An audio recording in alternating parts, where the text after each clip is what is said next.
Je suis à la fois ravi et honoré de vous souhaiter la bienvenue ici à la Grande Mosquée de Paris et sans oublier les personnalités qui assistent à cette visioconférence.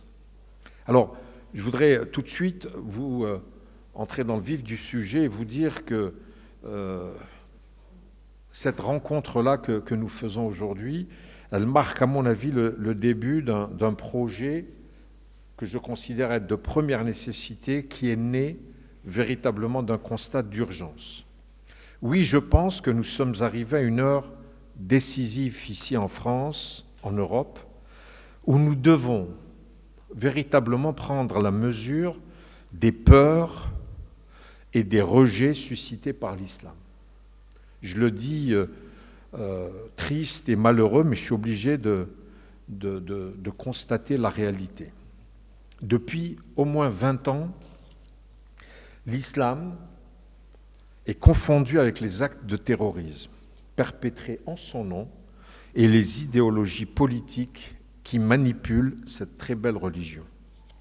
Et une institution comme la Grande Mosquée de Paris a le devoir d'accueillir sereinement la critique d'une religion et d'y répondre par des arguments solides. La Grande Mosquée de Paris aussi et surtout a le devoir de réagir lorsque la critique cède le pas à la remise en cause de la dignité, de l'intégrité des personnes de confession musulmane.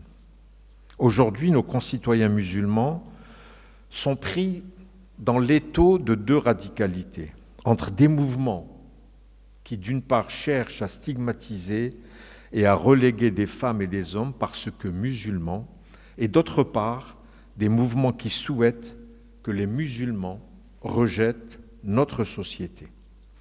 D'année en année, nous regardons impuissants grandir les actes et les discours anti-musulmans, tout comme les discours contre la France, contre ses valeurs et contre la possibilité d'être à la fois français et musulman. Et je pense que ce cercle vicieux doit vraiment prendre fin. Je m'y emploie depuis mon arrivée à la tête de la Grande Mosquée de Paris en janvier 2020, dans la continuité de la vision qu'elle a toujours portée. Depuis lors, toutes mes actions sont guidées par la volonté de mettre en avant la citoyenneté des musulmans de France et l'unité de notre pays. Quelques semaines après mon élection, la Grande Mosquée de Paris a publié les 20 recommandations pour la prévention de la radicalisation.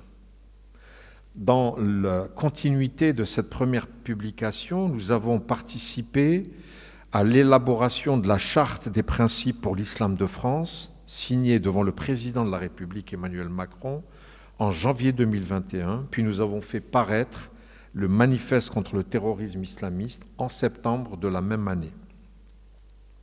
Ce travail mené avec l'aide et le savoir des imams de la Grande Mosquée de Paris ne s'est jamais arrêté. Mais il arrive désormais au devant d'une nouvelle étape dont l'envergure est, de mon point de vue, sensiblement plus importante. Nous sommes réunis... Bonsoir, Monsieur le Ministre. Vous voyez, comme ça ne passe pas inaperçu, votre...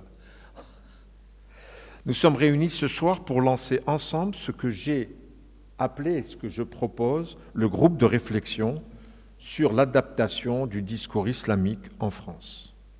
Quelles sont les raisons de la création d'un tel groupe ? En tant que représentant du culte musulman, mais aussi en tant que simple citoyen, j'ai acquis la conviction que nous rations le cœur du problème que je viens de vous exposer si nous nous détournions des enjeux de nature religieuse. Le remède aux instrumentalisations de l'islam se trouve aussi et justement dans l'islam. Nous avons le besoin de démontrer que l'islam de la bonté, de la fraternité, de l'humanisme, de l'éthique personnelle, du dialogue avec l'autre est le seul et véritable islam.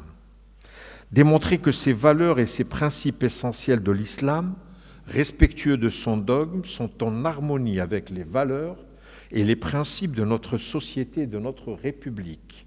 C'est démontrer qu'il est parfaitement possible, en théorie et en pratique, de vivre comme citoyen et comme musulman dans la France du XXIe siècle. que les choses soient claires. Je ne parle pas d'une réhabilitation superficielle. Je ne parle pas de sauver les apparences. Je parle d'un discours structuré et structurant, fort des valeurs fondamentales et d'une exégèse éclairée et adaptée à notre époque qui pourra déconstruire, pierre par pierre, le mur d'erreurs et de périls que le discours islamiste a bâti. Nous allons envoyer un message à nos concitoyens musulmans. Ne fermez pas les yeux. Ne vous repliez pas sur vous-même. Ne pensez pas tout connaître de votre religion et ne pensez pas que votre religion n'a pas besoin d'être comprise par celles et ceux qui l'ignorent, en ont peur ou ne l'aiment pas. Nous leur dirons qu'être musulman en France, pays multiconfessionnel et sécularisé, implique certaines adaptations qui ne visent pas à renoncer à la religion, mais au contraire, à la vivre pleinement dans la cité. Par cette démarche, nous enverrons finalement un message d'apaisement et d'union à tous les Français. Notre groupe de réflexion fonctionnera avec la mobilisation complémentaire et inédite de 2 commissions. Donc ce groupe de réflexion va avoir donc 2 commissions, une commission religieuse et la commission que j'ai intitulée des personnalités civiles. La première commission donc sera composée des imams de la Grande Mosquée de Paris, mais d'autres imams, des sachants et universitaires de France et d'Europe, ainsi que de dignitaires de plusieurs institutions universitaires islamiques renommées, afin d'assurer la pertinence des arguments théologiques et la légitimité religieuse de notre démarche. Donc pour que cette commission religieuse puisse fonctionner normalement, j'ai également invité le grand imam de l'université d'Al-Azhar, avec qui j'ai eu un long entretien sur cette question. Et hier, lorsque nous avons installé la commission religieuse, il y avait 2 représentants, 2 imams de l'université d'Al-Azhar, qui ont participé à l'intégralité des travaux, qui ont duré toute la journée, en visioconférence. J'ai également invité et été présent en visioconférence le recteur de l'université Zitouna, qui est, je dirais, la référence de l'islam du Maghreb. Donc ces 2 entités qui vont participer à l'ensemble des travaux vont contribuer à la fois de manière présente, mais en même temps, au cours de la remise des travaux, j'ai demandé au grand imam d'Al-Azhar et au recteur de la Zitouna de faire des écrits dans lesquels ils vont convenir que tout le travail qui a été fait ne remet pas en cause le dogme musulman, parce que ça sera une des premières critiques qui va être faite. Et le grand rabbin, vous connaissez son esprit, m'a dit « Mais comment tu organises l'adaptation du discours religion musulman avec le grand rabbin, avec le président de l'Union des bouddhistes de France, etc. etc. » Donc les attaques vont être assez rudes, et c'est pour cela que je veux prendre une précaution qui est pour moi importante, c'est que la Grande Mosquée de Paris, sur ce travail qu'elle va faire, elle ne remet en cause en rien le dogme musulman. Il n'est pas question aujourd'hui de raboter cette religion en se disant « Tiens, il y a 5 prières par jour, mais bon, on est en Occident, on va en enlever 2 ou 3. » Alors, les Juifs, ils font 1 jour de jeûne par an, nous, on en fait 30 jours. Bon, on ne va pas les copier, on va faire 2 jours. Ce n'est pas du tout l'état d'esprit dans lequel nous essayons de nous inscrire. Il n'est pas question de réforme, il n'est pas question d'actualiser quoi que ce soit. Il est question pour nous d'adapter, je dirais, le comportement du musulman, le discours religieux islamique à ce qui est aujourd'hui une société multiculturelle, une société sécularisée. Aujourd'hui, je souhaite qu'à travers le travail que nous faisons, les musulmans vivent dans une totale intégration en tant que citoyens français et en tant que musulmans. La société civile à laquelle j'ai l'honneur aujourd'hui de vous convier aura également un rôle déterminant. Comment, d'après vous, la société française perçoit l'islam, sa place et sa pratique en France? Quels reproches a-t-elle à leur faire, cette société française? Qu'a-t-elle à leur dire en vertu de ses valeurs, de ses principes et de son histoire? La commission société civile posera tous les problèmes qu'elle entend poser, cherchera à les résoudre avec la commission religieuse. Et je vous propose qu'aucun sujet ne soit considéré comme tabou. Il faut que nous parlions en transparence, ne pas utiliser la langue de bois, mais bien au contraire. Je pense qu'aujourd'hui, dans ce format que je vous propose ici à la Grande Mosquée de Paris, que nous puissions véritablement poser les questions. Moi, je voudrais que chacun de vous, à la question que je vais lui poser, mais vous, comment vous voyez la place de l'islam et des musulmans en France? J'aimerais avoir une réponse. Parce que nous sommes en train de faire notre autocritique. La Grande Mosquée de Paris réunit des imams qui vont parler de ces questions. Mais je voudrais également connaître votre sentiment. Vous savez, récemment, j'ai eu un problème qui a été résolu encore par le grand rabbin.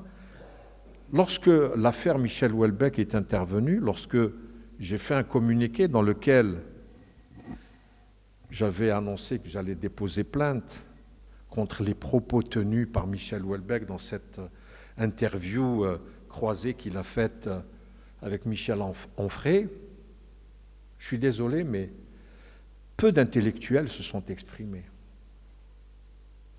On a laissé les réseaux sociaux, ces réseaux sociaux qui, bien évidemment, m'ont lancé un certain nombre de menaces, d'injures, que j'étais indigne d'être recteur de la mosquée de Paris, puisque je voulais bâillonner la liberté d'expression. C'est-à-dire que Michel Houellebecq, en disant qu'on était tous des voleurs, qu'on était tous des criminels et qu'on devait dégager de France, c'est ça la liberté d'expression? Aucun intellectuel ne s'est exprimé. J'ai eu des amis qui m'ont envoyé des textos en me disant « on est derrière toi, Shams, t'inquiète pas », etc. Mais rien. Et ça, je voudrais aujourd'hui que cette question se pose. Ça fait 3 ans que je répète en permanence à tous les intellectuels, à tout, je dirais, ce qu'est la conscience de la France. Pourquoi vous ne vous emparez pas de ce sujet pour dire le fond de votre pensée? Et ça, c'est une question que je voudrais aujourd'hui qu'on pose à l'intérieur de cette commission de la société civile ou des personnalités civiles. C'est important pour nous de vous entendre comment vous voyez l'islam et les musulmans dans cette société multiculturelle. C'est vrai qu'il existe peu d'espace et de moments pour débattre en profondeur et en toute sérénité des questions qui sont par ailleurs soulevées dans les arènes politiques et médiatiques, où elles finissent, il faut reconnaître, avec hystérie. C'est-à-dire qu'on ne sait plus comment on en arrive à des débats qui vraiment sont sclérosés de manière assez approfondie. Et donc moi je vous propose que ce groupe de réflexion soit un espace de débat et surtout d'avancée.